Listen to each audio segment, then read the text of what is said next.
வணக்கம் நண்பர்களே. இன்னும் ஒரு இனிய காலை பொழுதில் தீதும் நன்றும் நிகழ்ச்சியில் உங்களை சந்திப்பதில் மிக்க மகிழ்ச்சி அடைகிறேன். டிசம்பர் 10 சர்வதேச மனித உரிமை நாள், இன்டர்நேஷ்னல் ஹியூமன் ரைட்ஸ் டே. இந்த டே எதற்காக கொண்டாடப்படுகிறது? மனிதர்களுடைய அடிப்படை உரிமைகளை பற்றி சர்வதேச மனித உரிமை பிரகடனம், ஹியூமன் ரைட்ஸ் டிக்ளரேஷன் என்று சொல்லக்கூடிய ஐநா மன்றத்தினுடைய சர்வதேச மனித உரிமை பிரகடனம் 1948 இதே டிசம்பர் 10 வெளியிடப்பட்டது. 2 உலகப் போர்களுக்கு பின் மிக கொடூரமான முறையில் மனித உரிமைகள் உலகம் முழுக்க மீறப்பட்டன. ஏற்றத்தாழ்வான சமூகங்கள், அடிமை முறை, இப்படி பலவிதமான விஷயங்கள், உழைப்புச் சுரண்டல், இப்படி பலவிதமான விஷயங்கள் இந்த உலகத்தை ஆட்டிப்படைத்து கொண்டிருந்த போது மனிதர்களுடைய அடிப்படை உரிமைகள், இதை எந்த நாடும் மீற முடியாது. இன்னும் சொல்லப்போனால் ஐநா மன்றத்தில் உறுப்பு நாடுகளாக இருக்கக்கூடிய நாடுகள் இந்த மனித உரிமை சாசனத்தில் கையெழுத்திட வேண்டும் என்ற ஒரு அவசியம் ஏற்பட்டது. அந்த அடிப்படையில் உலகின் பெரும்பான்மையான நாடுகள் இந்த மனித உரிமை சாசனத்தில் கையெழுத்திட்டிருக்கின்றன. இந்த மனித உரிமை சாசனம் எதை பற்றி பேசுகிறது? முதன்மையாக வாழும் உரிமை, லிவிங் ரைட்ஸை பற்றி பேசுகிறது. ஒரு மனிதர் உயிர் வாழ்வதற்கான அடிப்படை உரிமையை எவரும் பறிக்க முடியாது என்பதுதான் இதனுடைய முதல் ஷரத்தாக இருக்கிறது. அதோடு மட்டுமல்லாமல் இன்னும் பல விஷயங்கள், ஒருவருடைய கல்வி உரிமை, இது மிக மிக அவசியம். அதே போல் ஒருவருடைய வேலைவாய்ப்பு உரிமை, கல்வியும் வேலைவாய்ப்பும் அடிப்படை உரிமைகளாக ஒரு நாடு ஒரு மனிதனுக்கு கொடுக்க வேண்டிய, ஒரு அரசாங்கம் ஒரு மனிதனுக்கு கொடுக்க வேண்டிய அடிப்படை உரிமையாக இந்த மனித உரிமை சாசனத்தில் வலியுறுத்தப்படுகிறது. அதே போல் அனைவரும் சட்டத்தின் முன் சமம் என்பது இன்னொரு மிக முக்கியமான கோட்பாடாக சர்வதேச மனித உரிமை பிரகடனத்தில் கூறப்படுகிறது. அதாவது ஒருவர் அரசனாக இருக்கலாம், ஏழையாக இருக்கலாம், பணக்காரனாக இருக்கலாம், கல்வி கற்றவராக இருக்கலாம், கல்வி கல்லாதவராக இருக்கலாம், எவராக இருந்தாலும் சரி, சட்டப்படி அவர் சமம். அவரை நிறத்தாலோ, மொழியாலோ, இனத்தாலோ, மதத்தாலோ, பாலின ஏற்றத்தாழ்வுகளினாலோ எவரும் அவரை பாரபட்சமாக நடத்த முடியாது. இதை ஒரு அரசு, ஒரு அரசியல் சாசனம், ஒரு சட்டம் பாதுகாக்க வேண்டும் என்பதை சர்வதேச மனித உரிமை பிரகடனம் வலியுறுத்துகிறது. அடுத்ததாக மிக மிக அடிப்படையான விஷயம் எழுத்துரிமை, பேச்சுரிமை. ஒருவர் தான் நம்புகிறவற்றை எழுதவும் பேசவும் முழுமையான சுதந்திரம் அவருக்கு இருக்க வேண்டும். அந்த சுதந்திரம் அவரிடமிருந்து பறிக்கப்படும் என்று சொன்னால் அவர் இந்த அடிப்படையான மனித உரிமை பிரகடனத்தினுடைய அனைத்து அம்சங்களும் அர்த்தமற்றதாகிவிடும் என்பதால் தான் பேச்சுரிமை, எழுத்துரிமை என்பது சட்டத்தால் பாதுகாக்கப்பட வேண்டும். ஒரு அரசினுடைய கொள்கைகளுக்கு முரணான கொள்கைகள் கூட அவை சட்டத்தால் பாதுகாக்கப்பட வேண்டியவை என்பதை திட்டத்தெளிவாக சர்வதேச மனித உரிமை சாசனம் குறிப்பிடுகிறது. இந்த அடிப்படையில் தான் மனித உரிமை பாதுகாப்பு தொடர்பான பல்வேறு விதமான விஷயங்கள் எழுப்பப்படுகின்றன. அதே போல் இன்னும் பல தளங்களில், அதாவது மனித உரிமைகள் தொடர்பான பல விஷயங்களை இன்றைக்கு இந்த சாசனம் வலியுறுத்துகிறது. ஒரு நாட்டில் வாழக்கூடிய ஒரு உரிமை, ஒரு குடிமகன் அந்த நாட்டில் எங்கு வேண்டுமானாலும் போய் வாழலாம் என்கிற உரிமையை இது வலியுறுத்துகிறது. ஒருவர் தான் நம்புகிற மதத்தை எவருடைய குறுக்கீடும் இன்றி பின்பற்றுவதற்கோ அல்லது தன்னுடைய மதத்தை மாற்றிக்கொள்வதற்கோ ஒருவருக்கு உரிமை உண்டு என்று சர்வதேச மனித உரிமை பிரகடனம் சொல்கிறது. இப்படி ஆனால் தொடர்ந்து இந்த மனித உரிமை சாசனம் இயற்றப்பட்டு இவ்வளவு ஆண்டுகள் கழித்தும் கூட தொடர்ந்து மனித உரிமைகள் மீறப்படுகின்றன. மனித உரிமை பிரகடனத்திற்கு மாற்றான சட்டங்கள் பல நாடுகளில் இயற்றப்படுகின்றன. இது எல்லாமே ஒரு விதத்தில் மனித உரிமை போராட்டத்திற்கும் அந்த மனித உரிமைகளை நசுக்க விரும்புகிறவர்களுக்கும் இடையே தொடர்ந்து இந்த போராட்டங்கள் இன்றும் தொடர்கின்றன. மனித உரிமைகளை நாம் பாதுகாப்பது என்பது நம்மை நாமே பாதுகாத்துக் கொள்வது என்பதை நாம் நினைவில் கொள்ள வேண்டும். மீண்டும் இன்னும் ஒரு புதிய சிந்தனையோடு உங்களை சந்திக்கிறேன். நன்றி, வணக்கம்.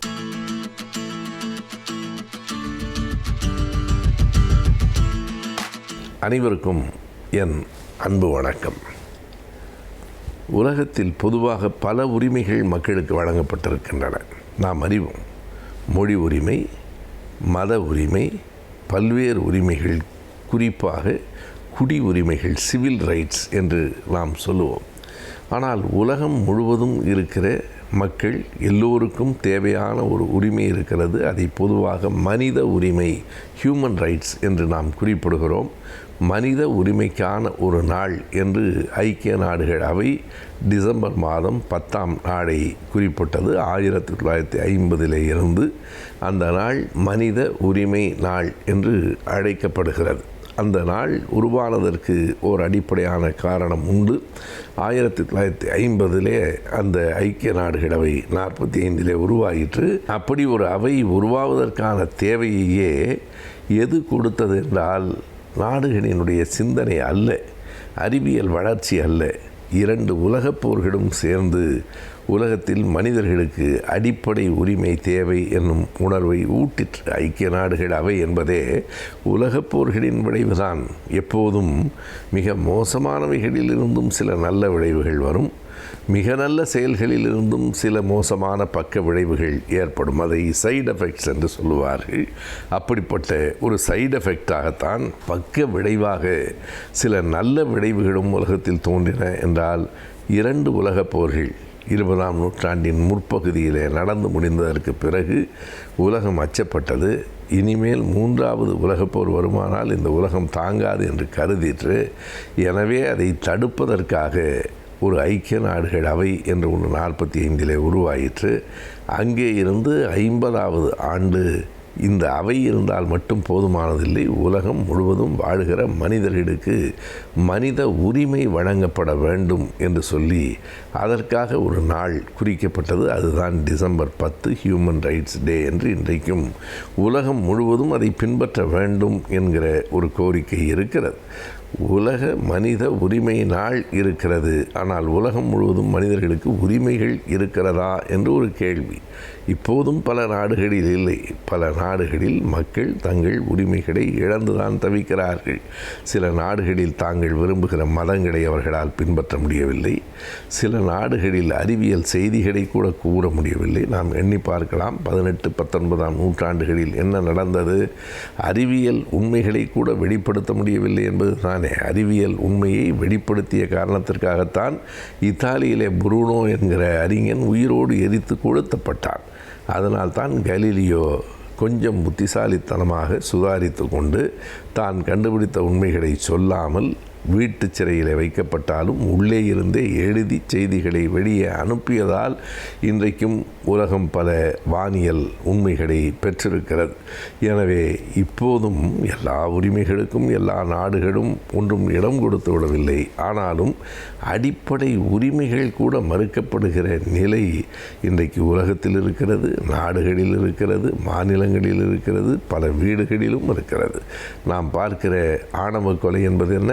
தான் விரும்புகிற ஒரு பெண்ணையோ ஒரு ஆணையோ ஒருவர் திருமணம் செய்து கொள்வதற்கு கூட எவ்வளவு பெரிய தடைகள், எவ்வளவு பெரிய கொலைகள் நடக்கின்றன. தடைகள் என்பதை தாண்டி கொலைகளே நடக்கின்றன என்கிற இந்த நிலையெல்லாம் நாம் எண்ணி பார்க்க வேண்டும். பொதுவாக மனித உரிமை நாள் என்றால் அது உலகம் முழுவதும் இருக்கிற மக்கள் தங்களுடைய உரிமைகளை பேசுவது என்று பொத்தாம்புதுவில் அல்ல.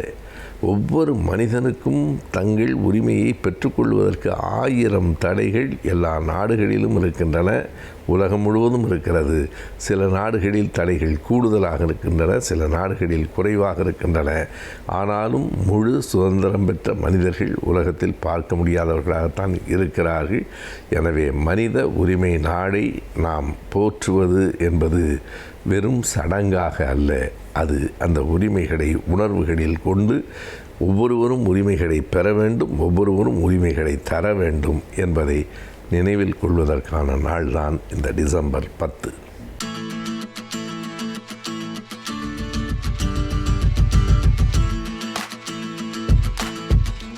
இன்றைய காலகட்டத்திலே எல்லோருக்கும் உள்ள மன அழுத்தத்தையும் மனச்சோர்வையும் போக்குவது எப்படி? இந்த மன அழுத்தம் மனச்சோர்வு ஏற்படுவதற்கு பல்வேறு காரியங்களை நாம் ஆராய்ந்து பார்க்கின்றோம். இதிலே நான் சொல்வது போல நமக்குள்ளே உள்ள ஒரு பயமும், நமக்குள்ளே உள்ள பதட்டம், நம் தோல்வியை உற்று வருமோ அப்படின்ற ஒரு பயம், ஒரு வாழ்க்கையை பற்றிய ஒரு பயம், எதிர்காலத்தை பற்றிய ஒரு பயம், இப்படி ஒரு பல்வேறு விதமான சிந்தனைகள் நம்மளுக்கு இந்த மன அழுத்தத்திற்கு காரணமாக அமைகின்றன. இதில் சின்ன சின்ன காரணங்கள் ஒவ்வொரு குடும்பத்திலும் ஒவ்வொரு மாணவர்களுக்கும் இதுதான் அப்படின்னு நம்ம பர்டிகுலராக சொல்ல முடியாத அளவிற்கு பல்வேறு காரண காரியங்கள் இருக்கின்றன. இதில் பொதுவாக அப்படின்னு நம்ம பார்க்கும்போது நாம் தனியாக இருக்கின்றோமோ அப்படின்ற ஒரு ஃபீலிங், இரண்டாவது நம்மை தனிமைப்படுத்தி விட்டார்களோ அப்படின்ற ஒரு ஃபீலிங், அதையும் தாண்டி நம்மை வேறுபடுத்தி பார்க்கிறார்களோ அப்படின்ற ஒரு ஃபீலிங், இரண்டாவது அதுக்கு அடுத்தபடி பார்க்கும்போது நமக்கு மட்டுமே அநீதி இழைத்து விட்டதா இந்த உலகம், இந்த சமூகம் அப்படின்ற நமக்குள்ளேயே ஒரு கேள்வி. இப்படிப்பட்ட கேள்விகள், இரண்டாவது சின்ன சின்ன குடும்ப வன்முறைகள், குடும்பத்திலே ஒவ்வொருத்தருக்கு ஒருத்தர் புரிதல் இல்லாத ஒரு காரணங்கள், இந்த ஒரு சிச்சுவேஷனை எப்படி நாம் கையாள வேண்டும் என்பதை பற்றிய போதிய அறிவு இல்லாத காரணம், அறிவுன்னு சொல்ல முடியாது, அறியாமைன்னு சொல்லலாம், அறியாமை. இப்படி பல்வேறு காரணங்கள் இருக்கின்றன. இது பொதுவாக. ரெண்டாவது, குடும்பத்தில் உள்ள முக்கியமான உறுப்பினர்களுக்கு முன்னாடி இருந்த வருமானம் இப்பொழுது இருக்காது. அது ரெண்டாவது, அந்த ஒரு வீட்டிற்கு தேவையான சகல வசதிகளையும் அவனால் முன்னாடி இருந்தது போல் அவனால் அனுபவிக்க முடியாது. இரண்டாவது, குழந்தைகளுக்கு ஏன் இப்படிப்பட்ட ஒரு மன அழுத்தம் ஏற்படுகின்றது? குழந்தைகள் இந்த டிஜிட்டல் லேர்னிங், ஆன்லைன் லேர்னிங் இப்படி சொல்கிறோமே, இதையெல்லாம் நாம் எப்பொழுது கற்றுக் கொடுத்திருக்கிறோம் குழந்தைகளுக்கு? இல்லவே இல்லை. இப்பொழுதுதான் புதிய சூழல். இந்த சூழலே குழந்தைகளுக்கு ஒரு மிகப்பெரிய ஒரு புதிய சூழல். இந்த சூழலிலே குழந்தைகள் தங்களை பாதுகாத்து கொள்வது எப்படி? இந்த சைபர் கிரைம், சைபர் புல்லிங் இப்படின்னு சொல்கிறார்கள், இதிலிருந்து எப்படி பாதுகாக்க? ரெண்டாவது, இந்த சூழலில் நம்ம உட்கார்ந்து நம்மளால் எவ்வளவு நேரம் அந்த ஆன்லைனிலே கிளாஸை கவனிக்க முடியும் அப்படின்ற ஒரு பயம் குழந்தைகளுக்கு. ரெண்டாவது, குழந்தைகளுக்கு இந்த ஆன்லைனில் தான் நம்ம அசஸ்மெண்ட் பண்ணுறோம், எவாலுவேஷன் பண்ணுறோம், இதெல்லாம் ஒரு குழந்தைகளுக்கு ஒரு பயம். அந்த ஆன்லைனில் டீச்சிங் பண்ணுறவங்க என்ன சொல்லுவாங்களோ, எல்லா குழந்தைகளும் கேட்குறாங்களே, நம்மளை பற்றி என்ன சொல்லுவாங்களோ, நம்ம என்ன பேச முடியலையே. அது ஒரு சில குழந்தைகள் பார்த்திங்கன்னா, நீங்கள் முன்னாடி ஒரு க்ரௌடில், ஒரு கூட்டத்திலே முன்னின்று வரமாட்டார்கள். ஒரு அச்சம் தான் காரணம் அதற்கு. ஸோ இதையெல்லாம் போக்க வேண்டும். இதற்கெல்லாம் லீடர்ஷிப் ஸ்கில்ஸ் நம்ம எப்படி இம்ப்ரூவ் பண்ணுறது அப்படின்ற விஷயம் இருக்குது. இந்த மாதிரி பல்வேறு காரணங்கள் இருக்கின்றன. கல்லூரி மாணவர்களுக்கு எடுத்துக்கொண்டே வேணால், எக்ஸாம்ஸ் இருக்குன்னு சொல்கிறார்கள், ஆனால் இல்லை. எக்ஸாம்ஸ் வரும்னு சொல்கிறார்கள், ஆனால் வரல. அடுத்த உயர்கல்வி படிப்பது எப்படி? இந்த உயர்கல்வி நம்ம எப்படி அணுகுவது? இதில் காலேஜ் எப்போ திறப்பாங்க? நம்ம காலேஜ் லைஃப்பை எப்படி என்ஜாய் பண்ணுவது? அது கேரியர்ஸ், அதாவது அடுத்த கட்டத்திற்கு எப்படி செல்வது? இப்படி பல்வேறு காரணங்கள் கல்லூரி மாணவர்களுக்கு இருக்கின்றன. அது மாதிரி அடலசன்ஸ் அப்படின்ற பார்க்கும்போது அவர்களுக்கும் உள்ள மன அழுத்தம் இருக்க தான் செய்யும். ஏன்னா அவங்க எல்லாருமே ஒரு ஃப்ரெண்ட்ஸ், பியர்ஸ் குரூப்ஸ்ன்னு சொல்லுவார்கள், இவர்களோட கனெக்ஷன் ஆகியிருக்காங்க. அப்போது ஒவ்வொருத்தருக்கும் பேசி அளவலாகி வெளியில் ஒரு சாதாரணமான ஒரு சூழல் கிடையாது. அவங்களுக்கு என்ன ஆகுது? ஒரு விளையாட்டினுடைய நேரம் கட் ஆகிடுது. அதே மாதிரி மற்ற மாணவர்களுடைய, அதாவது சக மாணவர்களுடைய அளவலாகக்கூடிய நேரம் இல்லை. அதாவது ஒன்றுக்கு ஒன்று ஃபேஸ் டு ஃபேஸ் அப்படி கிடையாது. வீடியோ கால் பண்ணலாமா, அது வேறு விஷயம். இப்படி எல்லாமே ஒரு சாதாரணமாக இருக்கின்ற நிலைமை தலைகீழாக மாறும்போது அந்த அச்சுறுத்தல் இருக்கத்தானே செய்யும். இதை எல்லாமே நம்ம ஒவ்வொரு ஏஜ் குரூப் அப்படின்னு சொல்வார்கள். இந்த குழந்தைகள் 1 முதல் 5ஆம் வரை உள்ள குழந்தைகளை எப்படி கையாள்வது, 5வது படிக்கும் 6வது படிக்கும் மாணவர்கள் முதல் 8ஆம் வகுப்பு மாணவர்கள் வரை உள்ள குறைகளை எப்படி கையாள்வது, பிறகு 12ஆம் வகுப்பு மாணவர்களுக்குள்ள மன அழுத்தத்தை எப்படி போக்குவது, டீனேஜ் கல்லூரி மாணவர்கள், குடும்ப நண்பர்கள், குடும்ப உறுப்பினர்கள், வயதானவர், இவர்கள் ஒவ்வொருவருக்கும் ஒவ்வொரு மாதிரியாக இந்த மன அழுத்தத்தை கையாள வேண்டும். பொதுவாக இந்த ஒரு பதிவிலே நம்ம குழந்தைகளினுடைய மன அழுத்தத்தை, படிக்கிற மாணவர்களுடைய மன அழுத்தத்தை போக்குவது மட்டும் எப்படி அப்படின்றத மட்டும் நம்ம பார்ப்போம். இப்போது எல்லாருமே ஸ்கூல் கேம்பஸ், ஹாஸ்டல் கேம்பஸ் இப்படிலாம் கேள்விப்பட்டிருக்கோம். ஆனால் ஹோம் கேம்பஸ், இதுதான் புதிய வார்த்தை. ஹோம் கேம்பஸ் அப்படின்ற வார்த்தை புதிது. அதாவது வீட்டுச் சூழலிலே கல்வியை கற்க வேண்டும். வீட்டுச் சூழலிலே நீங்கள் கல்வியை கற்க வேண்டும். இந்த வீட்டுச் சூழலிலே நீங்கள் கல்வியை கற்க வேண்டும் என்றால் அதற்குள்ள வழிமுறைகள் என்ன? அந்த கல்வியை மன அழுத்தம் இல்லாமல் எப்படி ஒரு என்ஜாய்மெண்ட்டோட, ஒரு ஹாப்பி லேர்னிங்னு சொல்வார்களே, அந்த மாதிரி ஒரு ஹாப்பியாக எப்படி அந்த கற்றுக்கொள்ளலை நாம் உள்வாங்குவது, இதன் மூலம் நம்மளுடைய படைப்பாற்றலை எப்படி மேம்படுத்துவது, இப்படி வந்து குழந்தைகளுக்கு நாம் பயிற்சிகள் கொடுக்க வேண்டும். அது ப்ராக்டிஸ் மேக்ஸ் அ மேன். பயிற்சியும் முயற்சியும் இருந்தால் வாழ்க்கையில் என்ன வேணால் நம்மளால் சாதிக்க முடியும் மாணவர்களே. கண்டிப்பாக வாழ்க்கையில் நீங்கள் என்ன வேணால் சாதிக்க முடியும். அந்த நம்பிக்கையை வளர்த்துக்கொள்வது எப்படி? சுய ஊக்கம் சொல்வார்களே, செல்ஃப் மோட்டிவேஷன், அதுதான் இந்த காலகட்டத்திலே மிக மிக முக்கியம். உங்களை பற்றி நீங்கள் என்றைக்குமே குறைவாக எடை போடாதீர்கள். உங்களுக்குள்ள ஒரு திறமை கண்டிப்பாக இருக்கின்றது. அந்த திறமையை எப்படி நீங்கள் வெளிக்கொணர்வது? இப்போது நம்ம ஒரு உதாரணத்துக்கு சொல்வேமானால், மகேந்திர சிங் தோனி அப்படின்ற ஒரு கிரிக்கெட் கேப்டன் எல்லோருக்குமே தெரிந்த ஒரு நபர். அவர் சிறிய வயதிலேயே அவர் விளையாட்டின் ஆர்வம் இருந்தது உண்மை. ஆனால் ஃபுட்பாலில் தானே அவருக்கு ஆர்வம் இருந்தது. திடீர்னு கிரிக்கெட்டிலே அவர் எப்படி அவர் இன்வால்வ் பண்ணி கொண்டார், அதில் அவருடைய திறமையை எப்படி வளர்த்து கொண்டார், அவருடைய காலகட்டத்திலே அவர் அவருடைய சந்தித்த இன்னல்கள் என்னென்ன, அவர் எப்படி வாழ்க்கையில் வெற்றி பெற்றார், அவர் கேப்டன் கூல் அப்படின்னு சொல்லக்கூடிய அளவிற்கு அவர் எப்படி தன்னுடைய நிர்வாக மேலாண்மையும் ஒரு ஆளுமை திறனையும் எப்படி வளர்த்து கொண்டார், இதையெல்லாம் நாம் கண்டிப்பாக பார்க்க வேண்டும். மாணவர்களுடைய மத்தியிலே முக்கியமாக பழக்க வழக்கங்களை நாம் ஒரு லிஸ்ட் போட்டு நம் ஆசிரியர்களும் பெற்றோர்களும் மாணவர்களுக்கு சொல்ல வேண்டும். அது ரொட்டீன்ஸ்ன்னு சொல்வார்களே, ரொட்டீன்ஸ்.